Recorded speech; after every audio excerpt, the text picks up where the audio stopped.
여러분 안녕하십니까? 지난 시간에는 필립스 곡선에 대해 설명했습니다. 오늘은 그 연장선에서 제11장 경기안정정책에 관한 내용입니다.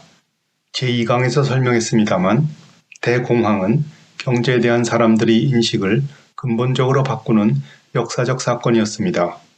근본의 제도는 폐기되었고 고용과 균형 성장이 경제정책의 목표가 되었으며 정책 수행에 필요한 경제지표도 처음으로 구축되었습니다.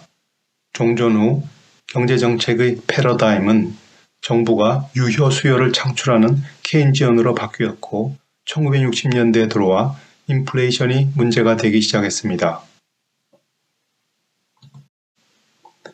거시경제정책 논쟁의 핵심은 당초 예상한 대로 경제정책의 효과를 거두었는지 여부입니다. 여기에는 두 가지 이슈가 있습니다. 하나는 시차의 문제입니다. 현실은 정책을 시행한 후 그 효과가 상당한 시간을 두고 나타나기 때문에 언제, 어느 정도 나타날지 불확실합니다. 시차는 정책의 필요성을 인지하고 시행하는 데 소요되는 내부 시차와 시행 후 효과를 가져오는 데 소요되는 외부 시차가 있습니다.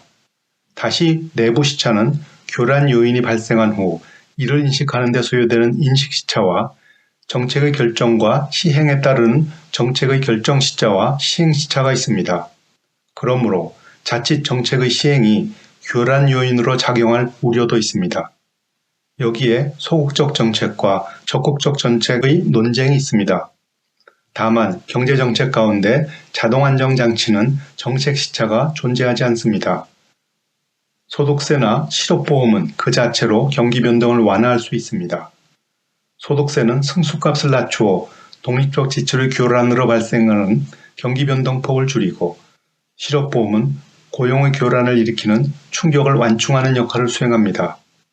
한편 정책이 재량을 따를 것인지 아니면 준칙을 따를 것인지는 소극적 정책과 적극적 정책과는 다른 차원의 문제입니다. 여기 보시는 통화공급 증가율에 관한 두 정책은 모두 준칙을 따르는 통화정책입니다. 재량과 준칙의 정책은 루카스 비평과 관련이 있습니다. 루카스 비평은 경제정책의 시행은 정책 당국과 경제 주체 사이의 전략적 게임에 다름없으며 이를 고려하지 않고 과거의 패턴에 따라 정책을 시행한다면 기대했던 효과를 제대로 거둘 수 없다는 요지입니다.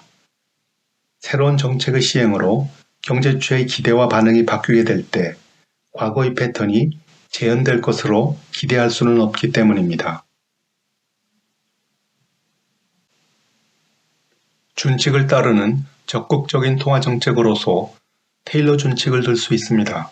테일러 준칙은 스탠퍼드 대학의 테일러 교수가 추정한 미 연준의 통화정책을 말합니다. 이 식은 외견상 매우 복잡하게 보입니다만 사실 ISLM 모형을 설명한 제9강에서 아래의 식과 같은 통화정책의 준칙을 소개한 바 있습니다. LM 곡선의 식 대신 통화정책의 식과 IS 곡선의 식으로부터 균형을 구할 수 있는 것처럼 테일러 준칙과 IS 곡선의 식으로부터 총수요 곡선의 식을 구할 수 있습니다. 다만 차이는 이 총수요 곡선의 식은 물가와 총수요 사이의 관계 대신 인플레이션과 총수요의 관계를 나타냅니다.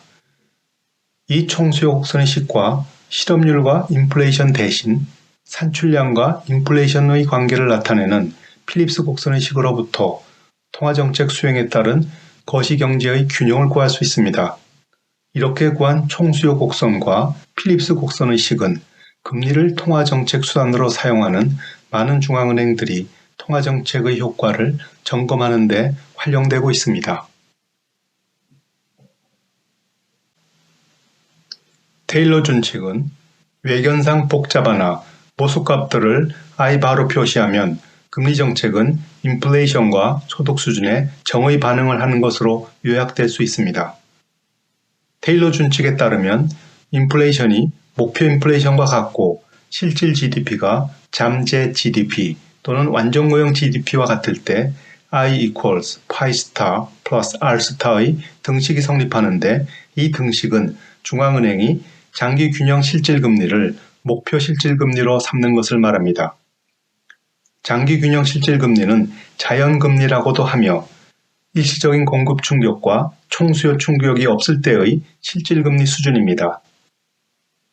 그러나 한편 단기에서는 실질금리는 장기 균형 실질금리와 같지 않습니다. 요컨대 중앙은행의 금리 정책은 장기 균형을 염두에 두고 인플레이션 압력과 총생산 갭에 대응을 하는 것입니다.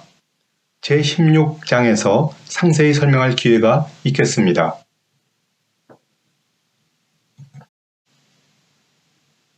루카스 비평은 경제 주체의 기대가 거시균형에 중요한 영향을 미칠 수 있으며 거시경제의 균형이 하나가 아닌 다중균형의 가능성을 제시합니다. 비선형이라고도 부르는 다중균형은 동태적 불일치성에서 비롯합니다. 동태적 불일치성은 두 가지로 설명할 수 있습니다. 하나는 우리가 작심삼일이라고 말하는 것인데요. 어떤 사람이 저축을 계획하고 이 계획을 따를 때 미래의 시점 T3와 T4 사이의 한계 대체율이 시점 T1과 시점 T2에서 같지 않다면 이 사람은 당초 T1에서 세웠던 계획을 T2에서 수정하게 됩니다. 이 수정이 아무런 정보의 변화가 없을 때 일어난 것이라면 시간적 부조화 때문입니다.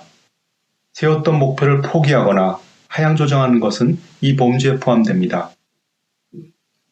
시간적 부조화를 극복하기 위해서는 여기서 예로 든 저축의 경우 연금 플랜에 가입하는 것이겠습니다.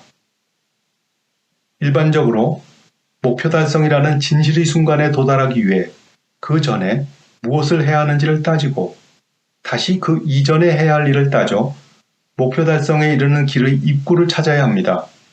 즉 목표 달성에 이르는 길로 나가는 출구에서 시작해 역으로 입구를 찾아 그 자리에서 오늘 해야 할 일을 하는 것입니다. 다른 하나는 여기서 말하고자 하는 조건부 약속입니다. 당국의 정책이 일정한 조건에 따라 시행되며 이를 경제 주체들이 충분히 인지할 때 경제 주체들의 기대는 거시균형에 결정적인 영향을 미칠 수 있습니다.